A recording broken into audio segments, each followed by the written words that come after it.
شروع کرتا ہوں اللہ کے نام سے جو بڑا مہربان نہایت رحم کرنے والا ہے۔ السلام علیکم دوستو، welcome on S G A stories.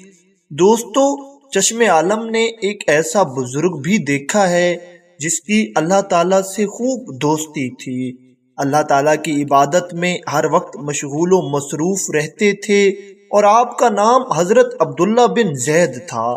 حضرت عبداللہ بن زید نے نہ جانے کیوں ساری زندگی نکاح نہیں کیا۔ جوانی گزر گئی، بڑھاپا آیا۔ ایک دن بیٹھے ہوئے کچھ مبارک احادیث پر غور و فکر کر رہے تھے کہ آپ نے نبی کریم صلی اللہ علیہ وآلہ وسلم کا فرمان پڑھا، جس کا مفہوم یہ تھا کہ جنت میں کوئی اکیلا نہیں ہوگا۔ جو نکاح کی عمر کو نہیں پہنچا یا پہنچا بھی تو کسی وجہ سے نکاح نہیں کیا اور وہ مسلمان ہی مرا تو اللہ تعالیٰ مسلمان مردوں کا مسلمان عورتوں سے جنت میں نکاح فرما دے گا۔ وہ اس حدیث پاک پر غور کرنے لگے اور سوچنے لگے کہ دنیا میں تو میں نے نکاح ہی نہیں کیا، تو اس حدیث کی روشنی میں جنت میں میری بیوی کون ہوگی؟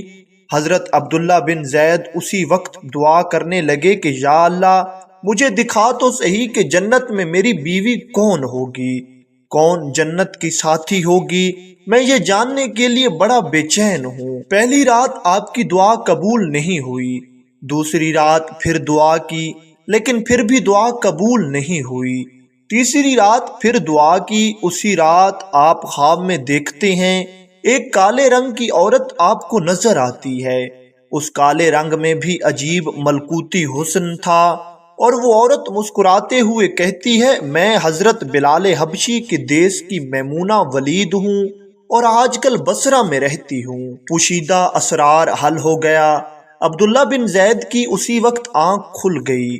یہ تہجد کا وقت تھا۔ آپ نے تہجد کے نوافل پڑھے اور فجر کی نماز باجماعت ادا کی اور سواری لے کر بصرہ چلے آئے۔ لوگ ان کے متعلق جانتے تھے کیونکہ عبداللہ بن زید کے علم و دانش کا بڑا چرچا تھا۔ وہاں لوگوں نے آپ کا بڑا استقبال کیا۔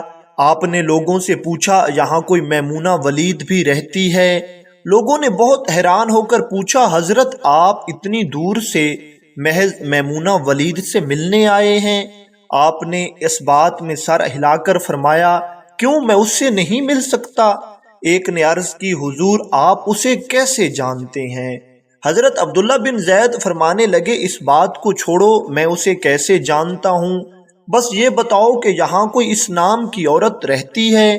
وہ لوگ بولے، حضور لوگ اسے پتھر مارتے ہیں، وہ لہو لہان ہو جاتی ہے تو پھر نہ جانے کہاں بھاگ کر چھپ جاتی ہے۔ حضرت عبداللہ بن زید نرمی سے ان سے پوچھنے لگے، لوگ بھلا اسے پتھر کیوں مارتے ہیں؟ وہ لوگ کہنے لگے، میاں عجیب عورت ہے، کوئی رو رہا ہو تو اسے دیکھ کر وہ ہنسنے لگتی ہے اور کوئی ہنس رہا ہو تو رونا شروع کر دیتی ہے۔ ایک باوقار شخص نے کہا، محترم وہ اجرت پر پیسے لے کر لوگوں کی بکریاں چراتی ہے، پگلی کہیں کی، آج بھی وہ ہماری بکریاں لے کر جنگل میں گئی ہے، آپ آرام فرمائیں، عصر کے بعد آ جائے گی، آپ ان سے مل لیجئے گا۔ حضرت عبداللہ بن زید فرمانے لگے، عصر کو ابھی بہت وقت ہے، یہ بتاؤ وہ کس سمت گئی ہے؟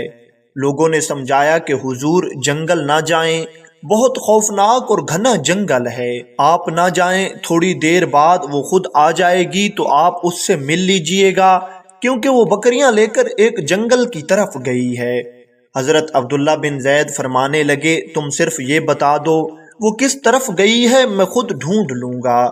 لوگوں نے ناچار راستہ بتا دیا۔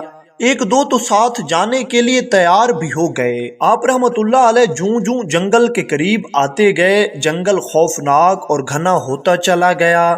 آپ سوچنے لگے، یقیناً میمونہ ولید کوئی عام عورت نہیں ہو سکتی، میں قربان جاؤں اس عورت کی مردانگی پر، وہ اس خوفناک جنگل میں کسی جوان مرد کی طرح بکریاں چراتی ہے، لگتا ہے اس نے پگلی ہونے کا ڈھونگ رچا رکھا ہے، وہ عام خاتون ہرگز نہیں ہو سکتی۔ جوں جوں وہ سوچتے جاتے ان کے دل میں میمونہ ولید کے بارے میں تجسس بڑھتا چلا گیا۔ آپ سوچنے لگے، جنگل میں تو خونخوار جانور بھی ہوتے ہیں، بھلا اتنے خونخوار جانور بکریوں کو نقصان نہیں پہنچاتے ہوں گے؟ وہ سوچنے لگے اتنے درندے ہیں، سارے مل کر حملہ کر دیں تو کیا کرے گی؟ آخر یہ اکیلی عورت کس کس کو روکے گی؟ حضرت عبداللہ بن زید چلتے گئے۔ آخر کار آپ ایک ایسی جگہ پہنچ گئے جہاں ایک عورت موجود تھی جس میں میمونہ ولید کی ساری نشانیاں موجود تھیں۔ آپ نے ادھر ادھر دیکھا تو منظر حیران کر دینے والا تھا۔ آپ نے دیکھا کہ ایک جنگلی شیر بکریوں کی حفاظت کر رہا تھا اور میمونہ ولید جنگل میں جائے نماز بچھا کر نوافل پڑھ رہی تھی۔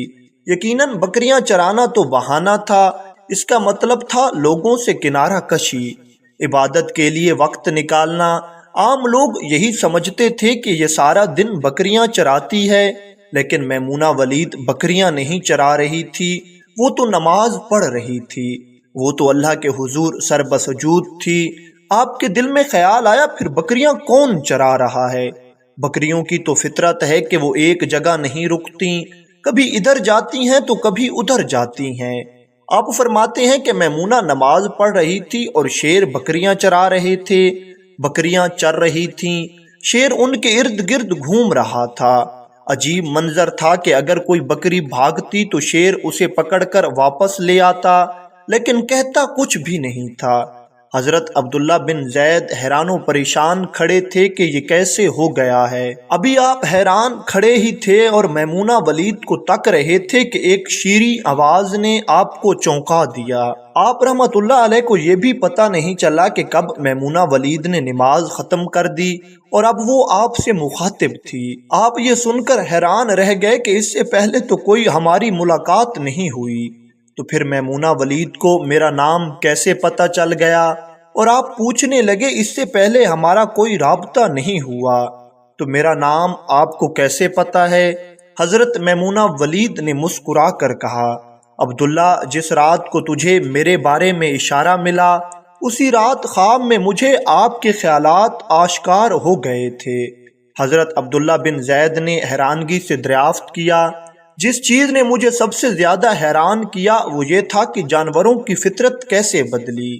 میمونہ ولید بتاؤ، یہ شیروں نے بکریوں کے ساتھ یاری کیسے کر لی؟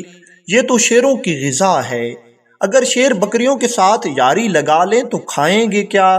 میمونہ ولید نے کہا، جب سے میں نے اپنے رب کی اطاعت کر لی ہے اس دن سے شیروں نے میری اطاعت کرنا شروع کر دی ہے۔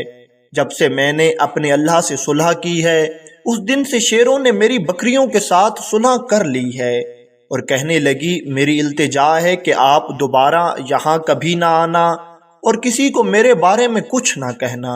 اے عبداللہ میرے ساتھ وعدہ کرو کہ تم لوگوں کو میرے بارے میں کچھ نہیں بتاؤ گے۔ آپ رحمت اللہ علیہ نے مسکرا کر اس بات میں سر ہلایا اور آنکھوں میں آنسو لیے وہاں سے لوٹ آئے، اور آپ سوچ رہے تھے کہ جو اللہ تعالیٰ سے دوستی کر لیتا ہے اس کے لیے ناممکن بھی ممکن ہو جاتا ہے۔ میمونہ ولید کی مثال آپ کے سامنے تھی، کیسے شیر بکریوں کی حفاظت کر رہے تھے